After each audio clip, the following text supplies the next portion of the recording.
ಇಲ್ಲ, ಅವರೆಲ್ಲ ಚುನಾವಣೆಯಲ್ಲಿ ಪಾರ್ಲಿಮೆಂಟ್ ಎಲೆಕ್ಷನ್ ಅಲ್ಲಿ ನಮ್ಮ ಜೊತೆಲಿ ಬಂದು ಚುನಾವಣೆ ಮಾಡಿದ್ರು, ನಮ್ಮ ಜೊತೆಲಿ ಇದ್ದಾರೆ ಅವರು. ಹೌದು, ಇದು ಯಾವುದೇ ಇದರಲ್ಲಿ ಗೊಂದಲ ಇಲ್ಲ, ಏಕಾಭಿಪ್ರಾಯವಾಗಿ ಹೇಳಿದ್ದಾರೆ. ಅಲ್ಲ, ನಮ್ಮ ಪಕ್ಷದಿಂದ ಅಭ್ಯರ್ಥಿ ಯಾರು ವಿರೋಧ ವ್ಯಕ್ತಪಡ್ತಿಲ್ಲ, ನಾವು ಯಾರಿಗೂ ಕೊಡ್ತಾ ಇಲ್ಲ. ಯಾಕಂದ್ರೆ ನಮ್ಮ ಸದಸ್ಯರ ಮೇಲೆ ನಮ್ಮ ನಂಬಿಕೆ ಇದೆ.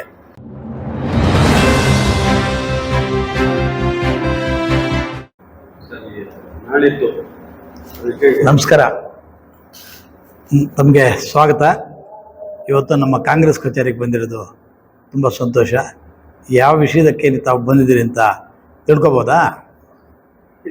ಎರಡನೇ ಅವಧಿಗೆ ಓಕೆ, ಚುನಾವಣೆ ನಡೀತಾ ಇದೆ. ನಿಮ್ಮ ಪಕ್ಷದಿಂದ ಈಗ ಸೋಮವಾರ 26/8/24 ಸೋಮವಾರ ಚುನಾವಣೆ ಸರ್ಕಾರದ ವತಿಯಿಂದ ನಿಗದಿಯಾಗಿದೆ.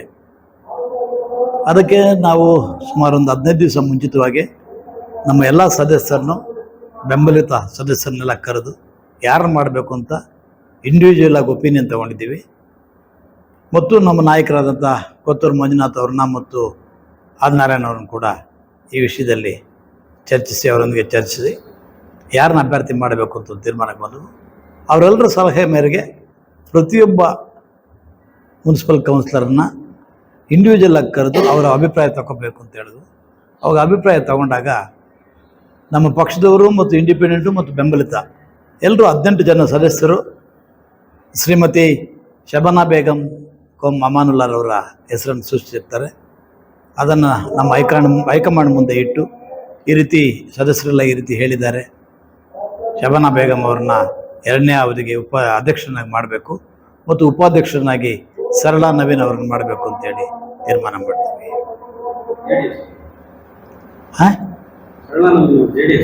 ಇಲ್ಲ, ಅವರೆಲ್ಲ ಚುನಾವಣೆಯಲ್ಲಿ ಪಾರ್ಲಿಮೆಂಟ್ ಎಲೆಕ್ಷನಲ್ಲಿ ನಮ್ಮ ಜೊತೆಲಿ ಬಂದು ಚುನಾವಣೆ ಮಾಡಿದ್ರು, ನಮ್ಮ ಜೊತೆಲಿ ಇದ್ದಾರೆ ಅವರು.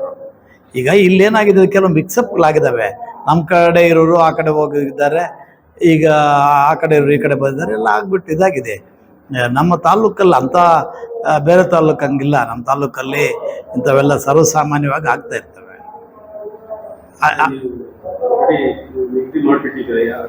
ಹೌದು, ಇದು ಯಾವುದೇ ಇದರಲ್ಲಿ ಗೊಂದಲ ಇಲ್ಲ. ಸ್ಪಷ್ಟವಾಗಿ 18 ಜನ ಸದಸ್ಯರುಗಳು ಏಕಾಭಿಪ್ರಾಯವಾಗಿ ಹೇಳಿದ್ದಾರೆ.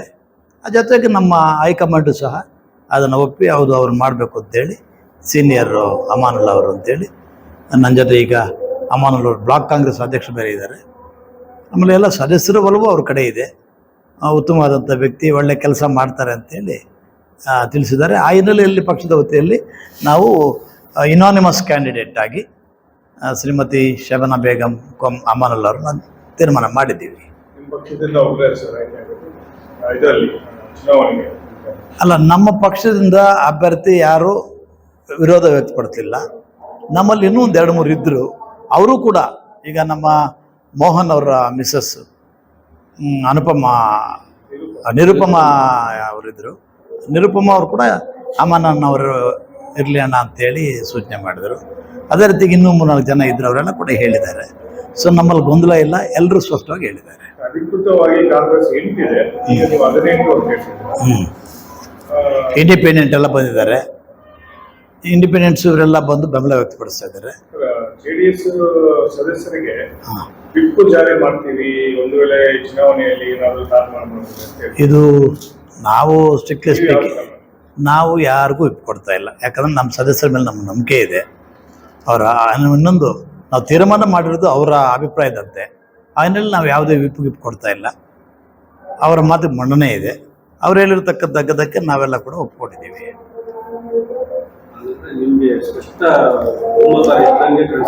100% ಇದೆ, ಗೆಲ್ತೀವಿ ಅನ್ನೋ ವಿಶ್ವಾಸ ಇದೆ. ನಾನು ಇದಾಗಿ ಮಾತಾಡಲ್ಲ, ವಿಶ್ವಾಸ ಇದೆ. ಇದು ಚುನಾವಣೆ ಪ್ರಕ್ರಿಯೆ, ಯಾವ್ಯಾವ ಟೈಮಲ್ಲಿ ಏನೇನಾಗ್ಬೋದು ಹೇಳೋಕ್ಕಾಗಲ್ಲ. ಅದು ನನ್ನ ವಿಶ್ವಾಸ, ಗೆಲ್ತೀವಿ ಅನ್ನೋದಿದೆ. ಜಿಲ್ಲೆಯಲ್ಲಿ 3 ತಾಲೂಕು ಚುನಾವಣೆ ಆಗಿದೆ, 3 ತಾಲೂಕು ಕಾಂಗ್ರೆಸ್ ಈಗ ಹೌದು. ಮತ್ತೆ ಕೋಲಾರ ಅಲ್ಲ, KGF ಆಗಿದೆ, ಮಾಲೂರು ಆಗಿದೆ, ಶ್ರೀನಿವಾಸಪುರ ಆಗಿದೆ, ಬಂಗಾರಪೇಟೆ ಆಗಿದೆ, ಮಾಲೂರು ಆಗಿದೆ, ಕೋಲಾರ ಆಗತ್ತೆ, ಮುಲ್ಬಾಲು ಆಗತ್ತೆ. ಆ ವಿಶ್ವಾಸ ನನಗಿದೆ. ಇದರಲ್ಲಿ ನಿಮಗೆ ಸ್ಪಷ್ಟನೆ ಇದೆ. 100% ಸ್ಪಷ್ಟತೆ ಇದೆ. JDS ಅವರು ಏನಾದರೂ ನಿಮ್ಮ ಕಡೆ ಬರೋದು ಇಲ್ಲ, ನಾನು JDS ಅವರು ಇವರು ಅವರು ಅನ್ನೋದೆಲ್ಲ. ಯಾಕಂತಂದರೆ 18 ಜನ ಸದಸ್ಯರು ಈಗ ಆಲ್ರೆಡಿ ಹೇಳಿದ್ದಾರೆ. ಇನ್ನೊಂದಿಬ್ಬರು ನಮ್ಗೆ ಬರೋದಿದ್ದಾರೆ. 20ಕ್ಕೆ ರೀಚ್ ಆಗ್ತೀವಿ. ಪ್ರಶ್ನೆ ಯಾಕೆ ಅಂದರೆ ಹಾಂ, ಉಪಾಧ್ಯಕ್ಷರು JDS ಅಭ್ಯರ್ಥಿಯನ್ನು ಘೋಷಣೆ ಮಾಡ್ತಾ ಇದ್ದಾರೆ. ಅಲ್ಲ, ಈಗ ನಾವು MLA MP ಎಲೆಕ್ಷನಲ್ಲಿ ನಮ್ಮ ಜೊತೆಯಲ್ಲಿ ಬಂದು ವರ್ಕ್ ಮಾಡಿದ್ದಾರೆ. ಆ ಹಿನ್ನೆಲೆಯಲ್ಲಿ ಅವ್ರನ್ನ ನಾವು ಕಾಂಗ್ರೆಸ್ ಪಕ್ಷಕ್ಕೆ ತಗೊಂಡಿದ್ದೀವಿ. ಕಾಂಗ್ರೆಸ್ ಪಕ್ಷಕ್ಕಾಗಿ ಅವರು ಕೆಲಸ ಮಾಡಿದ್ದಾರೆ. ಅವ್ರು ನಮ್ಮ ಮನ್ನಣೆ ಕೊಡ್ತಾ ಇದ್ದೀವಿ.